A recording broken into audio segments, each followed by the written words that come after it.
Hello poker enthusiasts, you told me that you would like to watch more student hand reviews on this channel, so here we are doing just that. A big shout out to Elwin from New Zealand who sent these hands in. Elwin plays small stakes games on different sites and he's already quite advanced, as you will see in this video, but like all of us, he has a few leaks. So let's look at some of them and see if we can fix them. So in this first hand, Hero has King 10 offsuit, raises to 2.5 in the cutoff, and the small blind calls.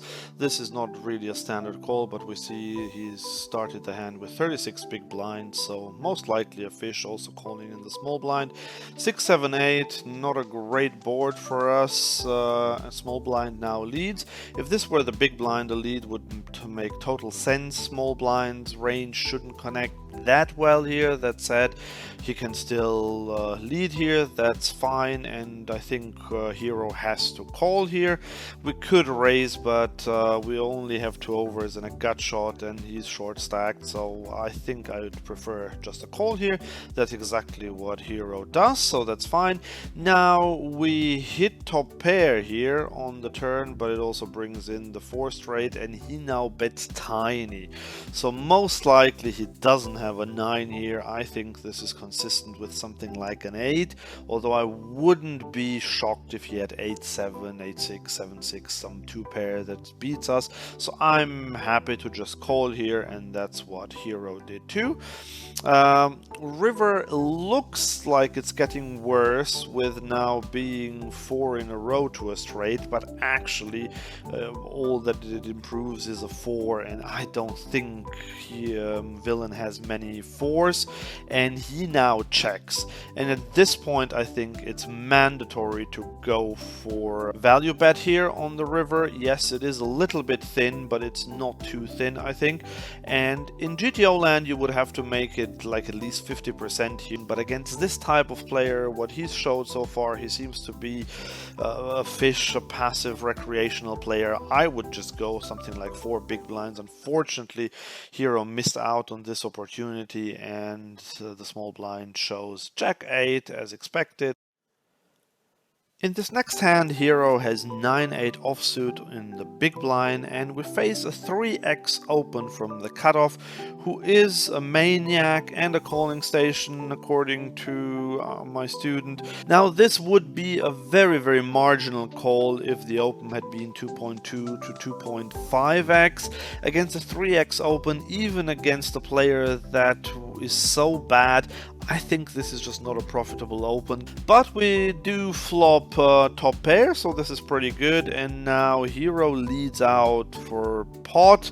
I mean, yeah, as he described Villain, he says he is a calling station, but he's also a maniac, so in this instance then you can't go too wrong. But yeah, I still don't really like going pot here. I mean, against any normal opponent you would never get called by worse, really, or we do get called here. Now the flush comes in, we check, Villain checks behind, and now there is a queen on the river, so we don't really beat a lot. Now we check, and now Villain pots it here. So again, against any normal opponent this would have to be a fold, because we have a bluff catcher. And what did he call with on the flop on our pot sized bet? So we did a lot of filtering there. So what did he call with there that we beat now? I don't see a lot of that, so I would normally get out of the way, but our hero here says that the cutoff is a maniac, he does that with anything, so he decided to call, and indeed the maniac did that with 9-5. So yeah, against these sort of players you can't do much wrong, but I still think we got really lucky here in this hand. So we have King 10 offsuit again, this time on the button. We'll raise it up, big blind calls, Jack 4 deuce with a flush draw, big blind checks. We can go either way, either bet small or check, both is fine. we go small here and we get called. Now we pick up the open-ended straight draw. Villain checks again and our hero decides to overbet this here. I think this is a great idea. I mean, he shouldn't have called the flop with a lot of queens, but we now get check raised. And at this point we have to take a deep breath and start thinking what villain could have here. So just keep in mind, we overbet this turn and we still got check raised. This is something that happens very, very rarely. Normally villain is incentivized to just call because we polarized our range a lot here by going so big on this turn, and he still decided to raise us, thus indicating that he has a really big hand. And we're getting pot odds. Yes, we have to call what, 22 to win 52. We're just not getting the right odds to continue here, and if we get our straight on the river, we might not have a lot of implied odds. And not to forget that not all the outs are clean. Not all ace of hearts, ace of spades, 9 of hearts, 9 of spades, they're not clean outs. And even if he doesn't have the flush, we wouldn't be able to get a lot of value out of that because he will be scared that we have the flush. So yeah, he might stack off, but he might not, and I would just fold at this point. And hero decides to call, but he says that in hindsight he would have folded here. The river brings in a flush. We have the king of hearts, and now the big blind goes 20 into 75. I am almost certain that he doesn't have a flush now. This looks like something like a set or two pair. However, we are not really deep enough to go for a bluff here. Nevertheless, hero does go for the bluff, and he gets snapped off by queen jack, which is a hand that makes total sense the way he played it, and I do not like this jam here on the river. If we were like 120 deep or 140, maybe I could be on board with this, although even then I'm not sure he would really fold that hand. But yeah, it's definitely much bigger chance of folding, so I do not like the way how this was played after the check raise, but actually very nicely played before that. After all that student bashing so far, it's time to praise our hero.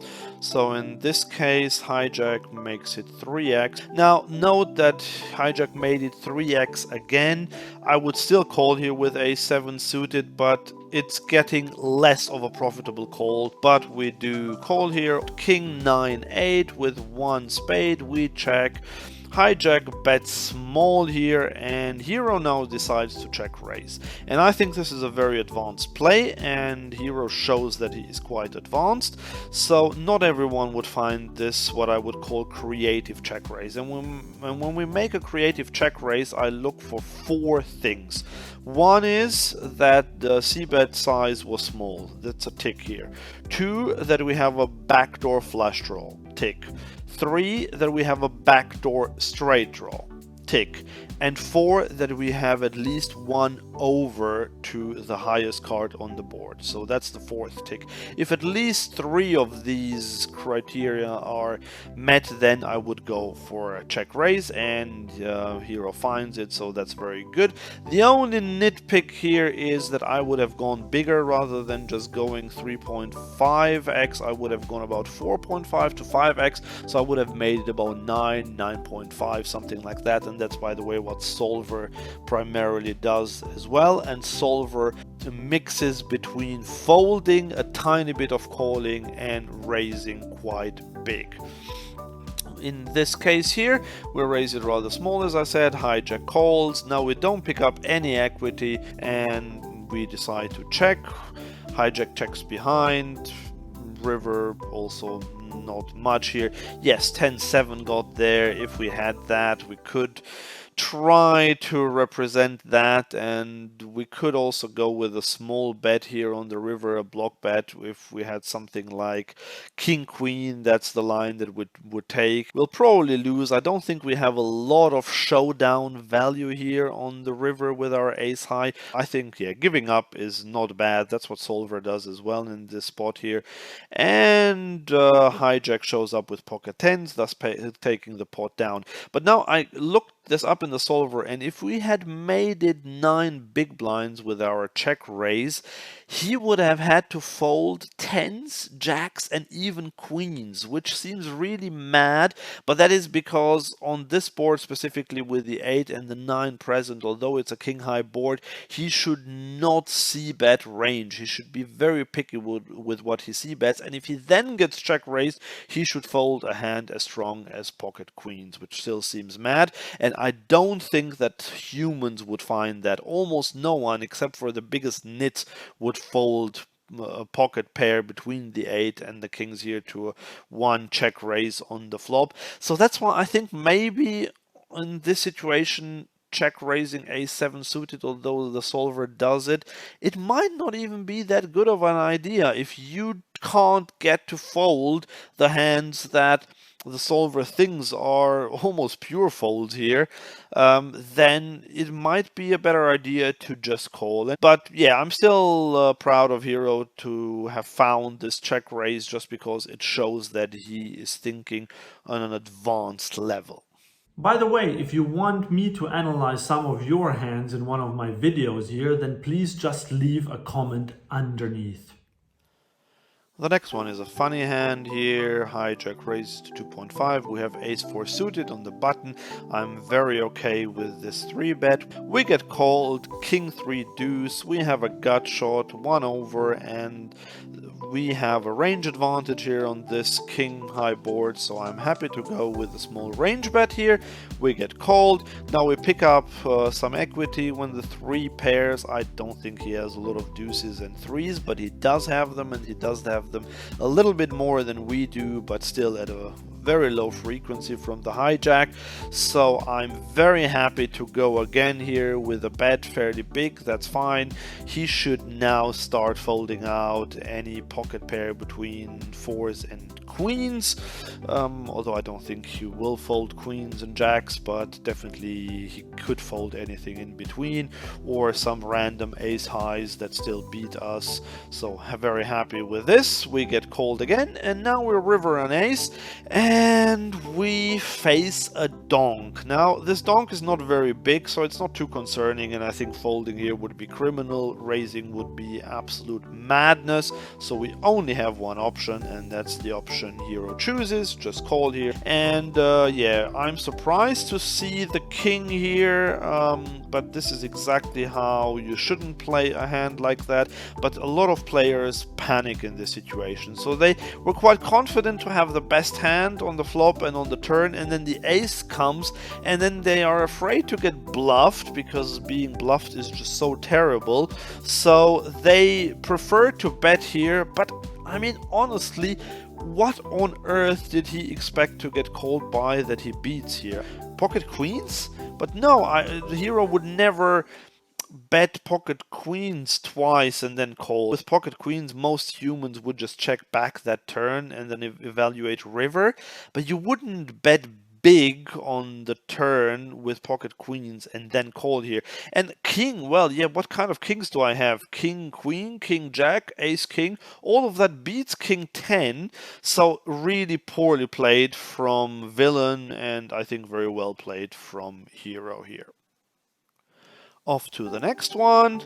There's the limp in the cutoff, so that already is great. Then we have pocket 5s on the button, and we isolate to 4. Just with this hand, and exploitatively, I would have made it a little bit smaller, because there will be a lot of overcards, and you don't necessarily want to inflate the pot with pocket 5s. Definitely on board of doing that with pocket 9s or so. And yes, I know it's exploitative, and I could get exploited, but by players who limp here in the cutoff, I don't think I will get exploited. So in this case, big blind calls and cutoff calls as well, and we have a beautiful flop with bottom set. it gets checked to us, and Hero now bets third pot. I would be on board with this against better players. That's what you should do in a multi-way pot, just bet small here, but I would just go bigger for value. A draw or an ace would never fold here, even if you make it 8 or 9 with these sort of players. Just go bigger, get value. Here we get called only by the cutoff. The 6 is not much of a threat. He checks again now. I'm glad to see that Hero pots it. I still think it would have been better to go 2/3 on the flop and now maybe 3/4 here. We would in total get slightly more money into the pot, and it wouldn't look that scary, but our villain here is not scared of anything, so he calls again. And on the river we now face a jam. I mean, obviously we have a very easy call. Yes, we lose against Queen 10 and some slow played aces and 10s and kings, but I doubt that he has a lot of those. I mean, no one would ever fold here, I think. So we call, and we see the 7 high flush draw. That's a line fish love to take. Limp call, call again with a flush draw, then miss the flush draw, and then just jam with it. So that's a line you can snap off fairly confidently with something like top pair, but obviously definitely with a set, and we scoop a very nice pot here. Now we have Queen 10 off in the cutoff. We can open this. We get called by the big blind. Flop a Gutshot. I would definitely c-bet this now, but it doesn't get to that because big blind donks, and this shows that he's quite a fish. He only started the hand with around 40 big blinds in his stack, and now he donks big on a board that he should have 0 leads on with this king on the board. So absolutely a weak player here, and quite honestly I would just fold now. Maybe it looks nitty to you, but he only has 40 big blinds. All we have is a Gutshot and unders to the king. So if he has a king, we only have those 4 outs, and if we hit them, yes, we have a little bit of implied odds, but not a lot of them because he's only got 34 big blinds left behind. So this is absolutely a fold here. Unfortunately, our hero decides to call, but I say unfortunately, he probably knew that the jack was coming on the turn. So in that case, I'm on board with the call, and now we face another bet here, just 1 big blind. I mean, what on earth is that? Looks a bit like a 9 to me, or I mean a weak king, something like that. We definitely have to raise, and hero makes it 12.5. I think that's fine. You could probably go slightly bigger, but only because he is so short stacked. I think that's definitely fine. We get called. The river pairs the jack. He now donks again 1 big blind. I mean, I'm not concerned about this, whatever. If he were deeper, maybe I'd give it more thought, but here I would just jam, obviously. And we get called by king 4 offsuit. I mean, really terribly played, although big blind did get unlucky here. He was ahead pre-flop. He was miles ahead on the flop, and then yeah, it didn't turn out well, and I think he has to stack off with being that short, but still really poorly played. And congratulations to our hero for having found such a soft player pool. I mean, that's the best thing you can do to play against these sort of players, and just stack them. And speaking of a soft player pool, we're going into our last hand here. We open 5-6 suited in the hijack, and we get called by the small blind and the big blind, who is labeled as an absolute maniac, who 3-bet squeezes with hands like 9-3 and so on. He squeezes here, he squeezes to a tiny size, and we have nothing else but call here. This would even be a call in GTO land, so absolutely happy with that. Small blind also calls. Now here we have bottom pair, the maniac. C-bet small, we have to call here, nothing else to do, even though I'm not loving the spot with bottom pair and having the small blind behind. I don't know anything about the small blind, but thankfully he gets out of the way. Now we get a real brick on the turn. He now half pots it. I still think we have to call here. On the river, the queen pairs, and thankfully he checks. I mean, I don't know what hero would have done to jam here. I guess you'd call against this maniac, but I wouldn't be loving it. But here, nothing else to do than check behind and pray, and we do indeed win the pot against 10-3 suited. But my general note here is like, yes, it's well played overall here, all good, but just one thing in general: how do you beat maniacs? Well, you beat them by playing a tight range and then just hold on to dear life with a good pair when they just barrel into you. Now, 5-6 suited is an optional open in GTO territory in the hijack. However, if you face a maniac, and look at this now, he 3-bet you with 10-3 suited, and yeah, he didn't make it very big. That was his mistake, but actually we made the mistake here pre-flop. I mean, if we knew that he had 10-3 suited, we would have made a mistake by calling 5-6 suited here, because he was ahead and we really had to hit our hand in order to win this pot. So I would not open 5-6 suited if I knew that there is a maniac in the big blind. I would much rather open a hand like ace-9 offsuit here, although even that one would be outside of GTO territory. I'd much rather be in the position of having a better hand to start with than to start the hand with 6 high. That's just something to think about if you face maniacs.